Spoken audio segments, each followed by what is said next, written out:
Have you ever felt that quiet sting when someone's tone cuts just deep enough to remind you you're not being seen? It's subtle, an interruption, a smirk, a look that makes your worth feel negotiable. You want to respond, but something wiser in you whispers, "Hold." Because real power doesn't shout, it stands. Stay with me. Let's uncover how. As we step into the first chapter, imagine this. You're sitting in a room where your words dissolve before they even land. Someone cuts you off mid-sentence, their tone brushing past you as if your presence were air. The others continue as though nothing happened, but inside, it stings. It's not the kind of pain that shouts. It's the quiet ache of being unseen. Disrespect doesn't always arrive with raised voices or open insults. It comes wrapped in subtle gestures, a smirk, a shrug, a silence that tells you your voice doesn't matter. And in that moment, your mind starts to spin. Do you fight back? Do you explain yourself? Or do you do something far harder? Stay still. Centuries ago, the Stoics learned this same lesson. Real power begins in the mind. Marcus Aurelius wrote, "You have power over your mind, not outside events. Realize this, and you will find strength."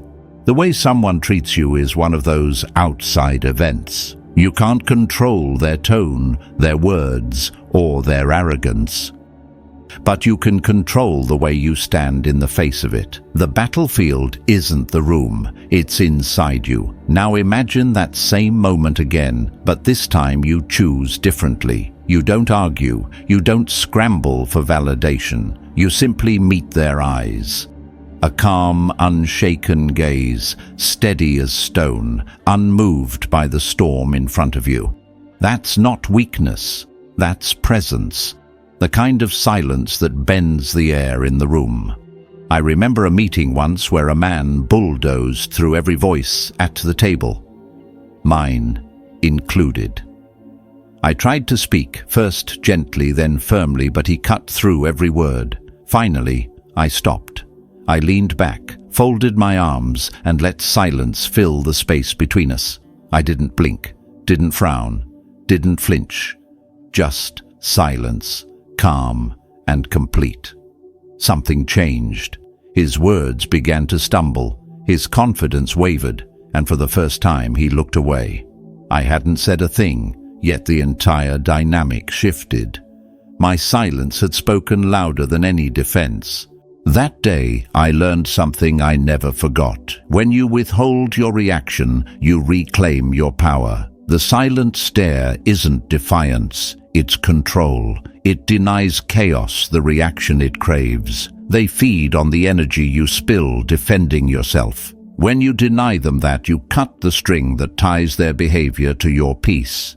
Seneca once wrote, "The best revenge is not to be like your enemy." That's the essence of this quiet defiance. The stare becomes a mirror. Without a word, you force them to face their own discomfort, their own smallness, reflected back at them. There's something ancient in that kind of silence. It's the stillness of a lion in its den, surrounded by noise, provoked by smaller creatures yet unmoved.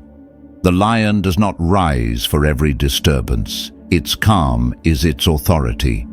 When you meet disrespect with stillness, you're saying, "I will not dance to your tune. I will not be pulled into your chaos." And that message carries more weight than any clever retort. I once knew a woman who laughed nervously whenever her colleagues mocked her ideas. She believed her laughter would soften the moment, but it only taught them she could be dismissed without consequence. One day, instead of laughing, she just looked at the man who'd made the joke. Silent, calm, steady. The air tightened. Not because she caused conflict, but because she refused to feed it. Over time, the joke stopped.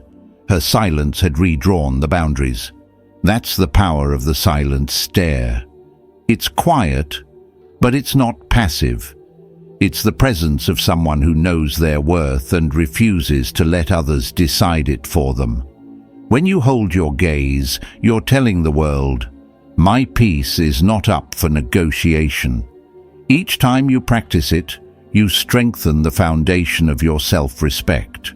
You begin to see that your dignity was never theirs to grant. It was always yours to uphold. Here's the truth. The less you react, the more power you hold. The person trying to provoke you will feel it first. The unease, the loss of control, the dawning realization that you cannot be moved. And that realization shifts something far deeper than the moment itself. It shifts you.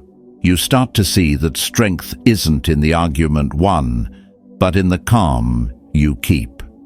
There's a story the Stoics would have understood well. A traveler once came upon a raging river. The current was loud, wild, unrelenting. Instead of fighting the water, he stood still and waited. The river didn't quiet, but his understanding did. He realized that his peace was not found in silencing the noise, but in standing where it could no longer move him. That's what your silence does. It anchors you in yourself. So, when someone talks over you, when they mock your presence or treat your voice like a whisper, do not chase their respect through argument. Let your calm be your language. Let your eyes speak what your words no longer need to. People remember stillness.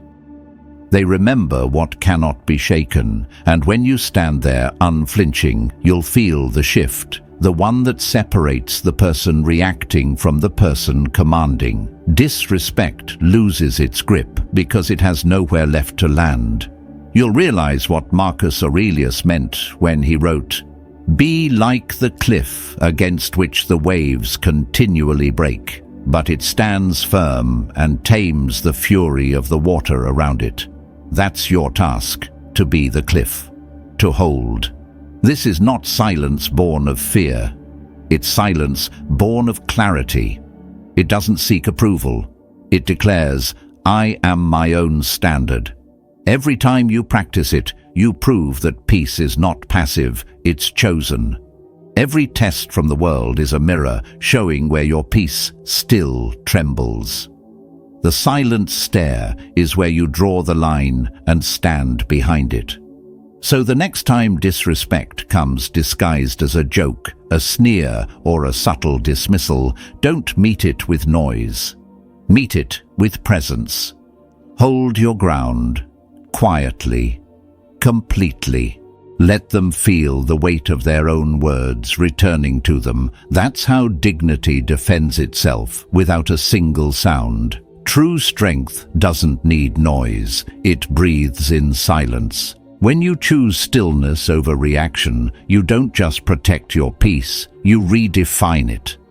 And, as we move forward, remember this. The world often mistakes calm for weakness. Let them. A quiet mind is not a weak one. It's simply too strong to be provoked. Moving into the second chapter, imagine this. Words flying toward you like arrows, a careless joke, a subtle insult, a tone laced with contempt. Your pulse quickens. You feel the urge to strike back, to defend yourself, to explain that you are not what they think you are. But beneath that urge lies a trap, because every word you throw back drags you deeper into their game. Every explanation, every reaction becomes proof that they still control your peace. The Stoics would call that the moment you hand over your power, not through surrender, but through reaction. There are moments when silence becomes your strongest language, not the silence of fear, but the silence of discipline. Marcus Aurelius once said, "The best answer to anger is silence." He didn't mean the silence of retreat. He meant the silence of mastery, the kind that says, "I will not be moved." It's strange how unsettling that quiet can be to those who provoke it. When someone throws barbs your way and you offer nothing, no flinch, no defense, something shifts. They are left standing in the echo of their own noise, forced to confront what they've created. That's the hidden authority of silence. It exposes what noise hides. I once knew a man who disguised cruelty as humor. Every conversation was a small performance, a chance to jab at others while pretending to be clever. I used to meet him halfway, explaining myself, laughing it off, trying to make the moment less tense. But each time I did, I felt smaller, like I had traded a piece of my peace for the illusion of harmony. One afternoon, he did it again, a sharp comment about my work. Everyone laughed. I didn't. I met his eyes, raised an eyebrow, and said nothing. The silence grew thick. He shifted in his chair, looked away. The laughter faded. He never tried again. That day, I realized I hadn't humiliated him. I had simply removed the stage he needed to perform. That is what silence does. It starves disrespect. It takes the oxygen out of manipulation. Those who thrive on chaos need your reaction to survive. When you deny it, they suffocate in their own noise. Epictetus taught that we suffer not from what happens to us, but from how we respond. Silence, then, is not avoidance. It is control. You are not ignoring them. You are refusing to let them inside your mind. You are closing the door to your inner world, leaving their words stranded outside, powerless to disturb the sanctuary within. And that sanctuary, your calm, is sacred. For years I believed that not defending myself would make me appear weak. But the truth is, reacting made me weaker. Every rebuttal was a piece of my energy handed over to someone who never deserved it. The day I stopped explaining, I began to rebuild that energy, one quiet choice at a time. Silence became a wall I could lean on, not a prison I had to escape. It felt like breathing again after years of noise. Think of silence as a mirror. Every insult, every rude remark reflected back to its source, unamplified by your reaction. You don't fight the fire, you let it burn itself out. Seneca once said, "It is not that we have a short time to live, but that we waste much of it."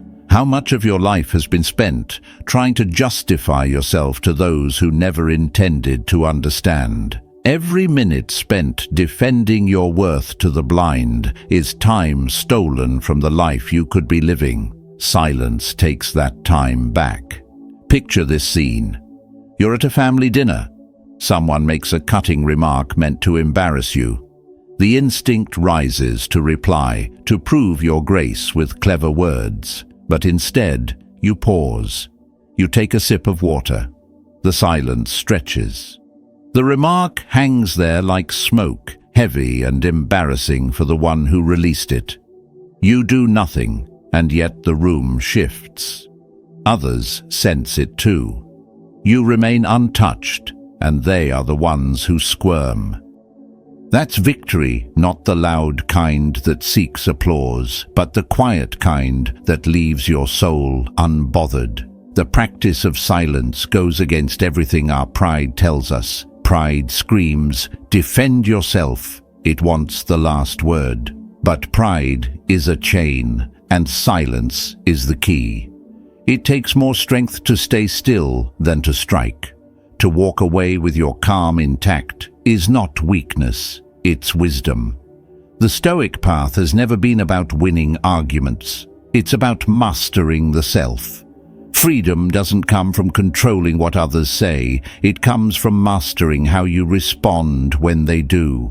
Sometimes the greatest answer is none. There's a lesson the ancients understood. The man who speaks only when it serves his peace never wastes a word.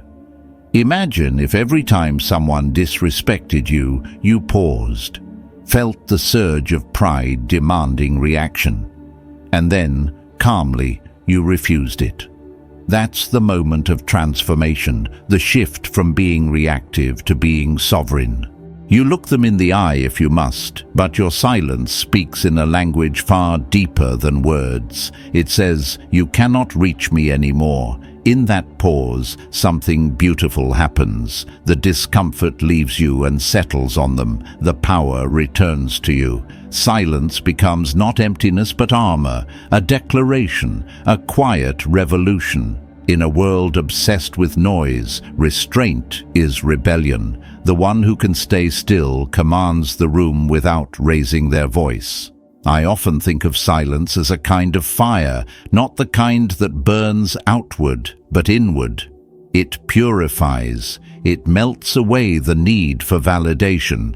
Each time you choose it, you forge yourself stronger, more deliberate, more unshakable. You stop performing for understanding and start living in truth. So the next time someone disrespects you, pause. Feel the urge to respond, but don't obey it. Let the silence rise in you like a tide. Stand tall in it. Let it say what words never could. In that moment, you'll see how the weight shifts. The one who tried to control you now stands disarmed, unsure, exposed. Silence is not absence. It's presence refined. It's the voice of self-mastery, speaking in the only tone that cannot be challenged. It reminds the world and yourself that your peace is not theirs to touch. And once you've learned that, once you've seen how silence protects what explanation wastes, you're ready for the next lesson, to stop explaining your life to those who have never earned the right to question it. Advancing to the third chapter, picture this. You make a decision that feels right in your bones. You've weighed it carefully, maybe even wrestled with it in silence. And for a fleeting moment, you feel peace until the questions arrive. Why did you do that? Why didn't you stay? Why didn't you go? They sound harmless, even curious, but behind them lurks a quiet judgment. Suddenly, your peace feels like it's on trial. You start to explain, to justify, to make your choices make sense to people who have never walked your path. And with every word, something small but precious slips away, your certainty. I know that feeling well, the weight of defending your own life, the endless tug to be understood. But here's a truth the Stoics understood long before us. Your life is not a courtroom. You are not here to prove your decisions to anyone. Epictetus wrote that freedom begins when we stop concerning ourselves with the opinions of others. The world will always have its questions. Your job is not to answer them all. It's to live in alignment with your reason, your virtue, your inner compass. Marcus Aurelius reminded himself, if it is not right, do not do it. If it is not true, do not say it. Notice what he didn't write. There's no mention of persuading anyone. No plea for approval. Only a quiet command to act rightly, and let that be enough. But why do people demand explanations in the first place? Because your courage disturbs them. When you take a step they fear to take, your choice becomes a mirror. It reflects what they've avoided, their stagnation, their fear, their comfort disguised as logic. So they question you not to understand, but to pull you back into their safety. Your independence unsettles them because it reminds them of what they've surrendered. Every why they throw at you is not curiosity, it's control. For a long time, I fell into that trap myself. Years ago, I left a stable career to pursue something that made my soul come alive. The reactions came fast. Why give up security? How will you survive? What if you fail? I tried to explain. I gave speeches about passion, purpose, planning, but the more I spoke, the smaller I felt. Every defense became another invitation for doubt. And then, one day, a colleague asked again, in that tone I'd grown to recognize, "Why would you leave such a good job?" I paused, smiled, and said, "Because I wanted to." The silence that followed was pure and clean. It said everything I had been trying to prove for months. And that silence gave me back something I hadn't realized I'd lost: my authority over my own life. That's the moment I understood. Peace begins where explanations end. People stopped questioning me, not because they finally understood, but because I stopped auditioning for their understanding. The truth is, you will never explain yourself into acceptance. Those who want to misunderstand you will always find a way. And those who truly respect you never needed an explanation in the first place. Seneca once wrote, "What need is there to weep over parts of life? The whole of it calls for tears." In the same way, what need is there to explain every small piece of your journey? The whole of it belongs to you alone.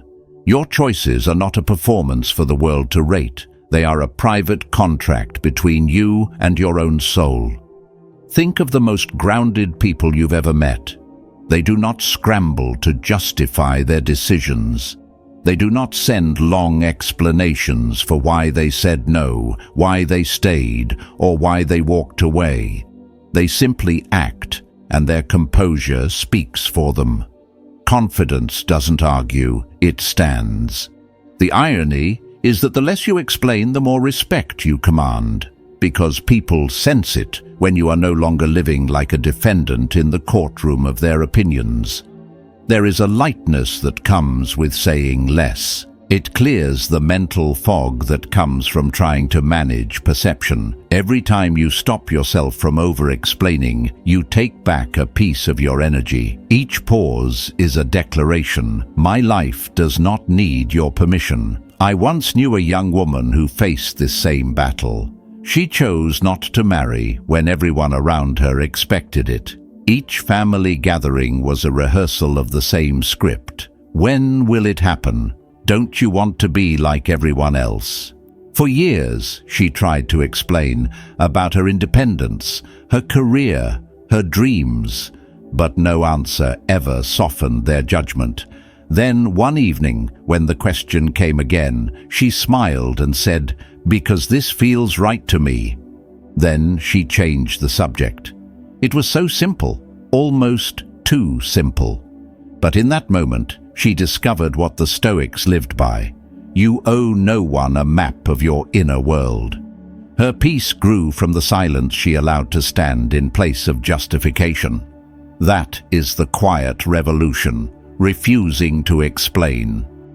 It's not arrogance, it's alignment. It's saying, I trust my reason, I trust my path, I trust the wisdom guiding my steps. When you stop explaining, you begin to live authentically. The noise fades, the pressure lifts. You start hearing the sound of your own life again. Because every explanation is a rope that ties you back to someone else's comfort. Cut it. So, here's my challenge to you. The next time someone demands an explanation for your choices, breathe. Let the silence speak for you. If you must respond, let it be simple, because I wanted to, because it felt right. Then stop there. Let the silence do its work. You'll feel the power shift. You'll feel the weight lift. And you'll realize that your choices are valid simply because they are yours. Your life doesn't need an audience vote. Your path doesn't need to be ratified by those who never had the courage to walk their own. The Stoics knew that peace doesn't come from being understood. It comes from standing firm in your truth, even when the world demands an explanation you don't owe. At this stage, remember this. When you stop explaining, you stop living for approval and start living for alignment.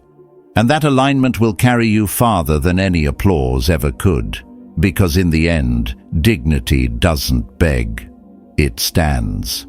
And once you learn to stand in that quiet strength, the next lesson will reveal itself, not just to speak less, but to draw the line no one else is ever allowed to cross. Entering the fourth chapter, imagine walking into a room where someone's presence feels heavier than the air itself. You can sense it before a word is spoken. Your shoulders tighten, your breathing shifts, and your mind begins to brace for the next jab, the next subtle dismissal that chips away at your peace. You tell yourself it's not that bad, that maybe you're overreacting, but deep down, something in you knows the truth. Your spirit was not meant to live under the weight of quiet disrespect. The question is, why do we still let such people sit so close to us? The Stoics taught that peace is one of life's rarest treasures, and that to waste it on those who don't value it is a tragedy of our own making. Marcus Aurelius wrote, "The tranquility that comes when you stop caring what they say or think or do, only what you do. That is where freedom begins, not in controlling their behavior, but in deciding who earns access to your inner world." Some people don't deserve that access. Not because they're evil, but because they drain the life out of you, piece by piece, with every conversation that leaves you smaller than before. Think of your life as a home with a limited number of seats at the table. Not everyone who knocks deserves to sit down and eat with you. Some come only to take, to consume your energy, your time, your kindness, without ever offering nourishment in return. They criticize what they don't understand, mock what they secretly envy, and expect your patience to be endless. But here's the truth. You're the one handing them the plate. Keeping your distance isn't cruelty, it's clarity. It's realizing that your peace is not a public buffet. It is a private meal meant for those who honor its worth. I remember someone I once knew who seemed incapable of saying anything kind. Every word they spoke carried a sting, a jab about my work, a laugh at my expense. Even harmless things like my taste in music became targets for their bitterness. At first, I convinced myself to stay close. I said things like, maybe they don't mean it, or it's just how they are. But slowly, I noticed something changing, not in them, but in me. I began to shrink around them. I started rehearsing what to say before I spoke, scanning my words for ways they could be twisted. It was subtle, but it was constant. And one day, I realized I had become a guest in my own life. That was the day I made a quiet decision. I didn't announce it. I didn't confront them or demand an apology. I simply gave myself space. I stopped answering every call. I stopped showing up to every gathering. I let silence become the wall between us. And something miraculous happened in that distance. The fog began to clear. The tension I'd carried for years started to lift. I hadn't lost a friend. I had released a weight that was never mine to bear. Society often tells us that keeping our distance is selfish, that family or loyalty means staying no matter the cost.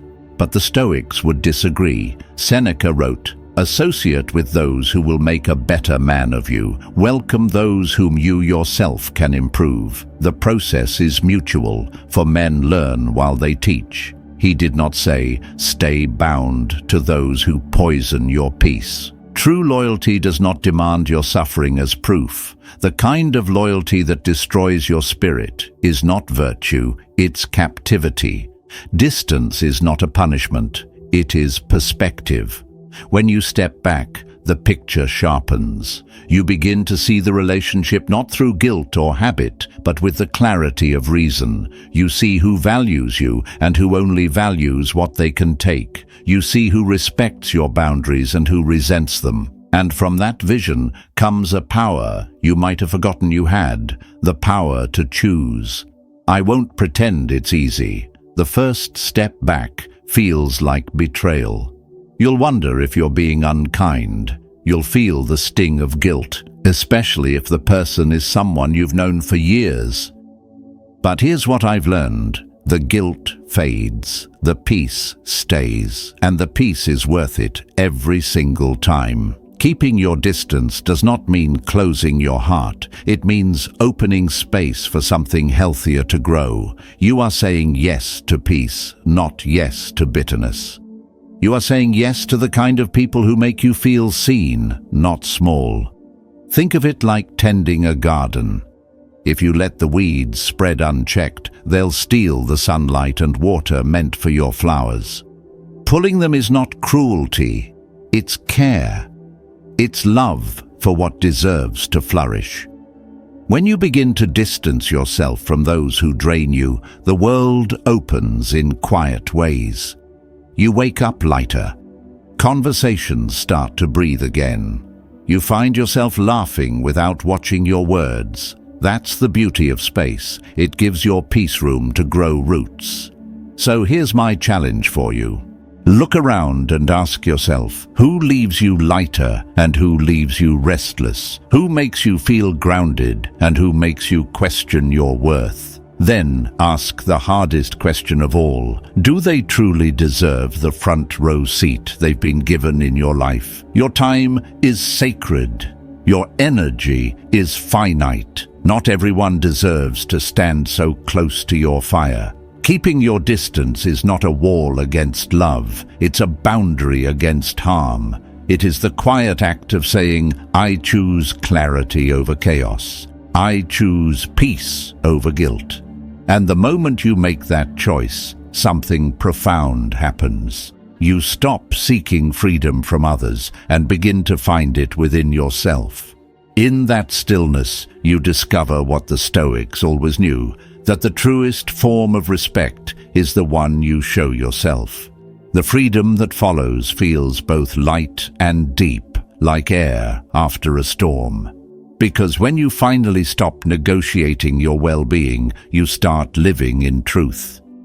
And once you've learned to guard your peace with distance, you'll be ready for the next step, not just to walk away quietly, but to draw boundaries so clear that no one will ever mistake your kindness for weakness again.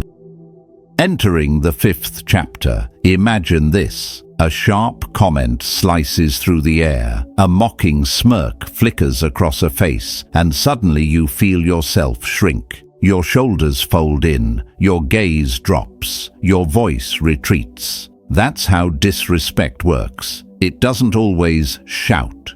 It seeps. It chips away at your confidence until you forget how tall you once stood.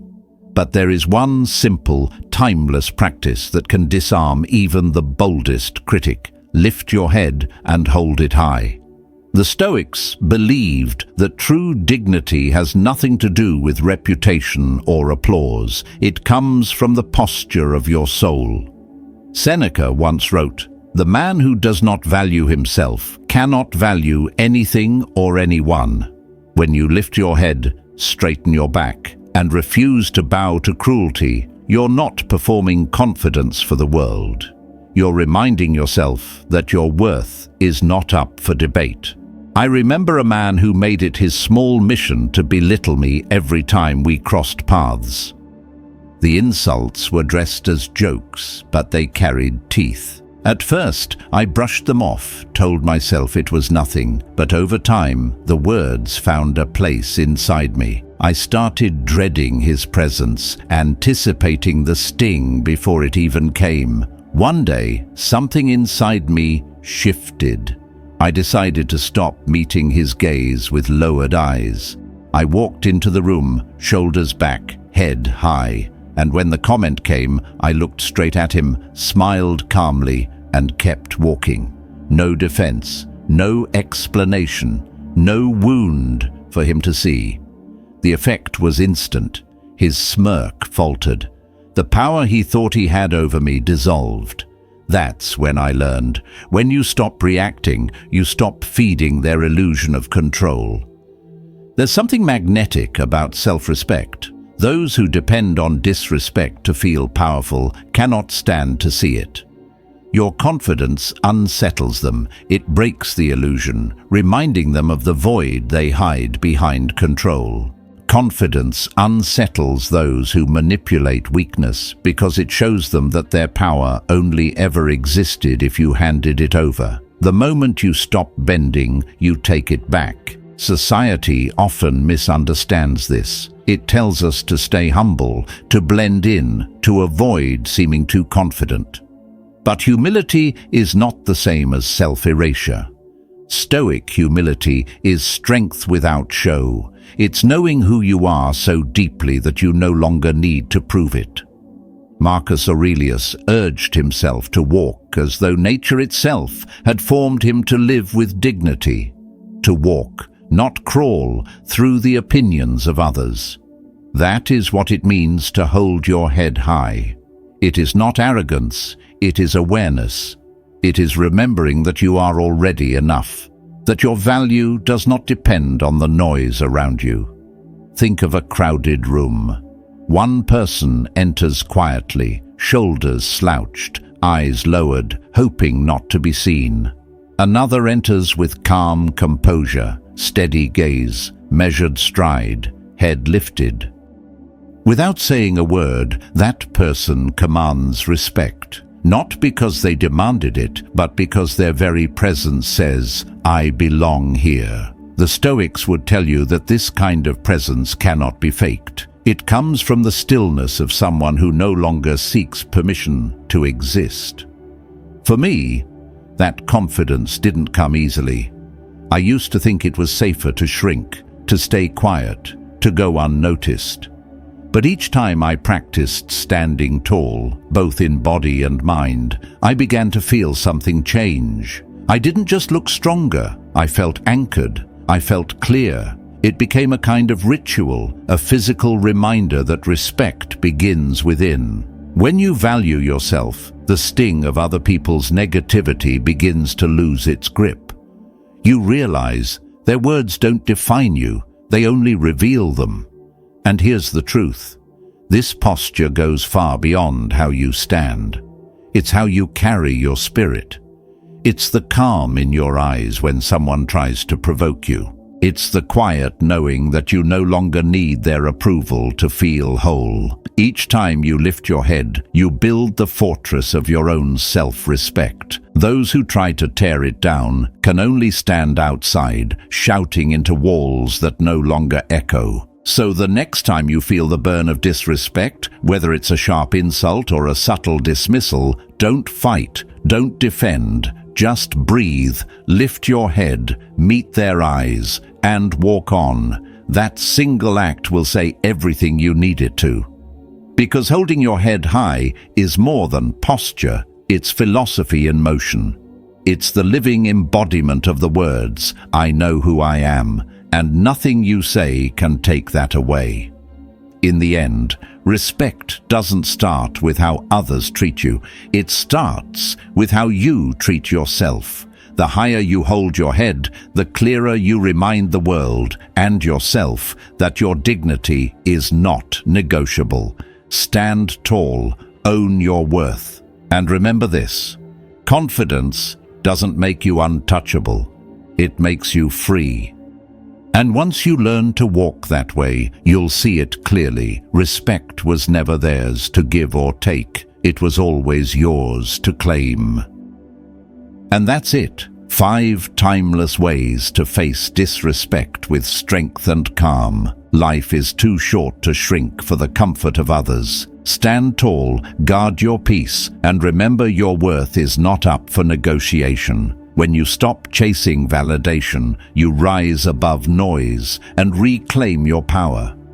If this message spoke to you, subscribe to keep growing with us. Comment, stay strong below, and remember, your calm is your greatest strength. The next lesson awaits you.